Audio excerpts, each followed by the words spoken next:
Salve galera, bem-vindos à segunda parte do nosso vídeo sobre enxertos de conjuntivo. No vídeo passado a gente mostrou passo a passo a técnica para remover subepitelial e para remover o conjuntivo livre, ou seja, desepitelizando dentro da boca ou fora da boca, como você achar melhor. Agora a gente vai discutir qual é a diferença nessa técnica em termos de vantagens e desvantagens, em termos de qualidade do tecido, riscos de complicação trans e pós-cirúrgicas. Se você não viu o nosso primeiro vídeo, dá uma olhada lá, mesmo que você saiba a técnica, para que você possa aproveitar o máximo possível esse segundo vídeo, beleza? Vamos em frente para que a gente possa chegar nos melhores resultados e que o tecido de conjuntivo deixe de ser um dilema no seu dia a dia de consultório.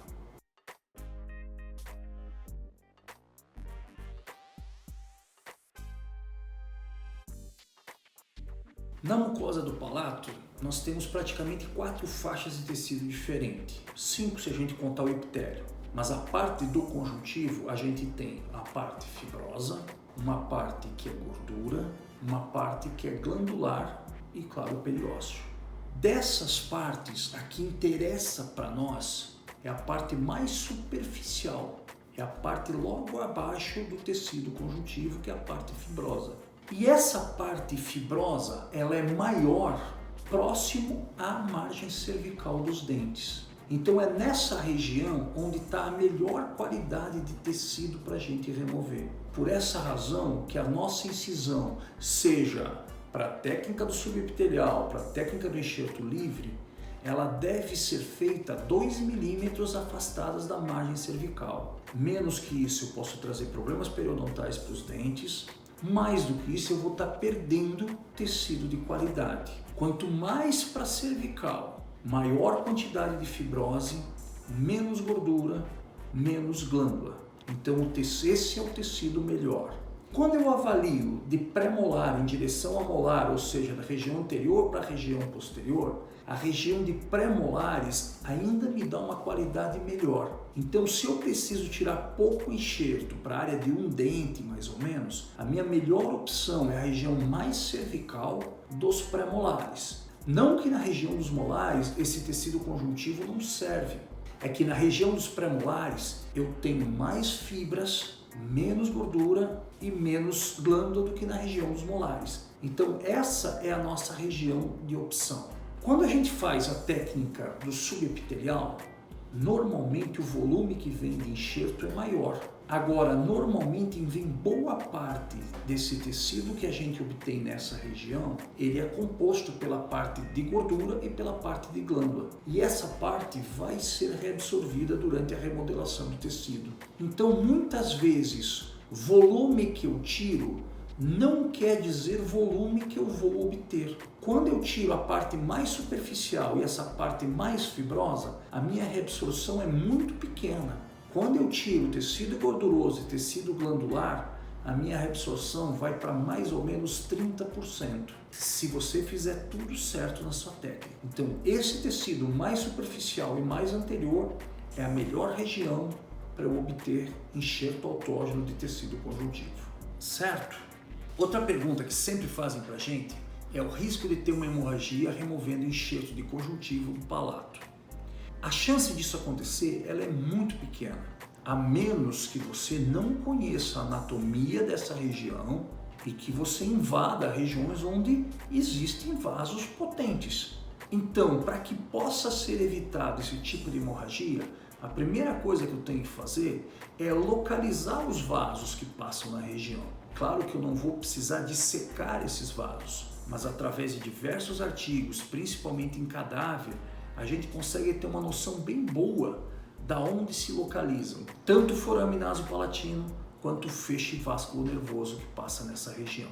Essa figura mostra direitinho pra gente. O forame, normalmente, em mais de 60% das vezes, ele está localizado entre a distal do 2º molar superior e a mesial do 3º molar superior. Então, tirar enxerto de conjuntivo até a distal do 1º molar, normalmente é extremamente seguro, mesmo tendo variação anatômica. Os trabalhos mostram que praticamente zero a chance de eu ter um forame nessa região de grandes proporções, causar um acidente vascular. Outra coisa importante para eu avaliar é o trajeto que esse feixe faz em direção ao naso palatino. E vejam que ele tende ao meio do palato, ao arrafe palatina. Então existe uma distância grande entre os meus 2 milímetros da incisão que eu estou fazendo até esse feixe vasculo nervoso. Essa distância depende muito da forma do palato. Palatos mais rasos, eles têm uma tendência de até mais ou menos 7 milímetros de distância. Palatos médios, em torno de 12, 13. Palatos altos, 16 a 17 milímetros. Mas é muito difícil eu precisar tirar enxertos de largura maior que 6, 7 milímetros. Na grande maioria das vezes eu consigo tirar com total segurança o enxerto de conjuntivo que eu preciso, longe dos vasos sanguíneos e longe do forame. Claro que vai ter sangramento nessa região, mas para ter uma hemorragia de difícil controle, que não seja possível controlar com compressão com gaze, isso é praticamente impossível se você seguir essas localizações anatômicas que a gente conversou. Mas do enxerto livre e do subepitelial, qual sangra mais? Mesmo não tendo risco de hemorragia, é importante saber se existe diferença de sangramento entre uma técnica e a outra. Qual sangra mais? O subepitelial ou o enxerto livre? Esse trabalho que está aparecendo para vocês aqui do lado é um trabalho muito interessante que está sendo publicado nesse ano, onde eles conseguem, em cadáver fresco, pegar e jogar uma solução colorida nos vasos sanguíneos e ver o quanto dessa solução empapa num tecido absorvente, num papel absorvente. E a diferença é muito grande de sangramento quando eu tiro o subepitelial do que quando eu tiro o enxerto livre. No subepitelial, você chega a ter quase 70 microlitros de sangramento, enquanto que no enxerto livre não chega a 17 microlitros. Então, se você faz a opção por tirar o conjuntivo subepitelial, você vai ter uma maior quantidade de sangramento. Isso não quer dizer que você pegou um vaso e teve um acidente vascular. É normal da técnica. Como é que você controla isso? Compressão com gaze. Abre uma gaze, coloca na região e deixa ali quietinho. No enxerto livre, quando você não chega no tecido gorduroso e é essa região que tende a sangrar mais, o sangramento é bem menor. E normalmente nem é necessário manobras de hemostasia, porque o sangramento ele é praticamente desprezível, como vocês viram, quase 70 para menos que 17. Então, se é em termos de sangramento, o enxerto livre sangra menos do que o enxerto subepitelial. Mas lembre-se, é seguro tirar enxerto de conjuntivo do palato, mas por favor, dá uma lembrada nesse gráfico da anatomia aí. Se você tiver essa anatomia em mente, souber diagnosticar o tipo de palato que você está fazendo, raso, médio ou profundo, e você respeitar esse limite para você tirar o conjuntivo, não se preocupe. O sangramento pode ser até um pouquinho mais intenso, mas nada que uma compressão com gaze não resolva. Fique tranquilo com isso. Uma das maiores restrições dos nossos pacientes à remoção do tecido conjuntivo são as complicações pós-operatórias. Muitos têm histórico de dor, ou sabem que dói bastante, escutaram de um amigo, de um colega ou até de algum outro profissional. Agora, qual técnica tem mais complicação pós-operatória? Qual técnica tem menos complicação pós-operatória? Das duas técnicas que nós estamos falando. Quando a gente fala em cicatrização, as técnicas da incisão única para tirar enxerto subepitelial, elas normalmente têm uma repitelização mais rápida e um desconforto pós-operatório muito menor. Agora, quando você tem complicações com essa técnica, tipo descência de sutura, necrose do retalho, muitas vezes você passa a ter osso exposto. E essa complicação no pós-operatório é muito chata de ser tratado. O paciente com osso exposto nessa região vai ter muita sensibilidade, vai ter muita dificuldade de alimentação e muitas vezes você tem que subir muito a qualidade dos analgésicos que você está utilizando. Então, quando você não tem problemas, quando você consegue adaptar bem as bordas, quando você não tem descência de sutura nessa região, o pós-operatório da técnica do subepitelial é bastante interessante. Agora, as complicações dele são um pouquinho maiores. Então tome muito cuidado com o seu manejo de técnica. A gente gosta muito de trabalhar recompondo o volume dessa região com esponjas de colágeno para poder ter a altura certa das bordas e, se possível, manter algum pouquinho de conjuntivo nessa região. Só que se você manter um pouco de conjuntivo na região das bordas do tecido, isso também vai dificultar, porque essa é a melhor área para você remover. Então isso você fica com um cobertor curto. Ou eu deixo a parte boa para cicatrizar melhor, ou eu levo a parte boa. Então acho que é melhor levar a parte boa, porque senão o enxerto talvez não vai valer de nada. Outra controvérsia no subepitelial é a questão de que tipo de sutura a gente deve fazer. Muita gente fala que a sutura em X² é a melhor sutura e que ela diminui a dor pós-operatória. Os trabalhos conduzindo esse tipo de sutura com outro tipo de sutura não mostram diferença nenhuma em dor e cicatrização pós-operatória. Na nossa opinião, o que faz diferença é você renivelar a mucosa. Quando você tira o enxerto de conjuntivo, na hora de adaptar os bordos, a tendência é que exista um desnivelamento de margem. Para isso que a gente preenche o espaço morto também com esponja de colágeno. Então, dessa forma, você vai ter uma cicatrização melhor dessa região. Então, esponja de colágeno e a sutura que melhor funcionar na sua mão. É isso que tem feito diferença. E o enxerto livre? O enxerto livre, na grande maioria dos trabalhos, mostram que a dor é pior do que quando comparado com o subepitelial. Alguns artigos chegam a citar que é 3 vezes pior.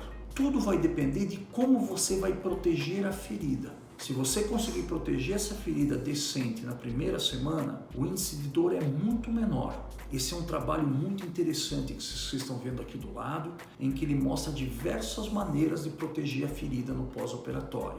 Quando você utiliza a esponja de colágeno associada ao cianocrilato, a tendência de dor é muito pequena.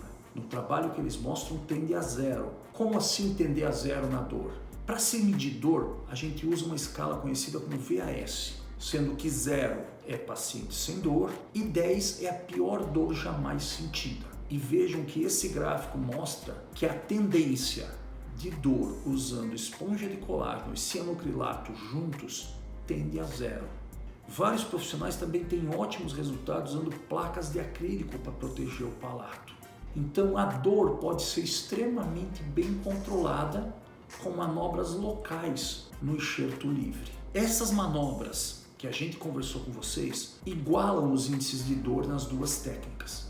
Então esse maior problema, que era a dor pós-operatória no enxerto livre, trabalhando bem localmente, isso deixa de ser uma grande desvantagem. Bem, pessoal, essa sequência de vídeo que a gente fez permitiu a gente pegar detalhes sobre as técnicas para remoção de conjuntivo. Todas elas têm vantagens e desvantagens. Qual é a melhor? Não sei. Tudo isso é muito interessante o que a gente conversou, mas nada disso funciona se uma dessas duas técnicas não funciona na sua mão. Agora, se você está começando, eu acho que é por aí que você tem que definir qual a melhor técnica para cada caso que você vai tratar também. Então calma, se você está começando, faça as duas técnicas, veja qual é mais fácil, veja qual funciona para você e veja qual funciona em cada caso. Esse era o nosso objetivo com essa discussão sobre os enxertos de conjuntivo removidos do palato. Se você gostou, pessoal, deixa o seu likezinho pra gente. Se você tem algum amigo que trabalha com isso, tem dúvida com isso, ou se você tem um amigo que fala que dá hemorragia quando a gente tira enxerto de conjuntivo do palato, compartilha esse vídeo com ele. Fala para ele quais são os cuidados que você tem que ter na hora de remover esse enxerto de conjuntivo. Então deixa o seu like aqui, ativa o sininho aí para os outros vídeos que estão vindo. Se você tiver alguma dúvida, se você tiver alguma sugestão, deixa nos comentários. Quem sabe a gente consegue te ajudar um pouquinho mais ainda na remoção dos enxertos de tecido conjuntivo. Valeu, pessoal, obrigado por vocês estarem acompanhando o nosso canal e a gente se vê no próximo vídeo. Manda sugestão pra gente, vê o que você acha que a gente pode te ajudar. Quem sabe é o assunto do próximo vídeo do nosso canal. Valeu, galera!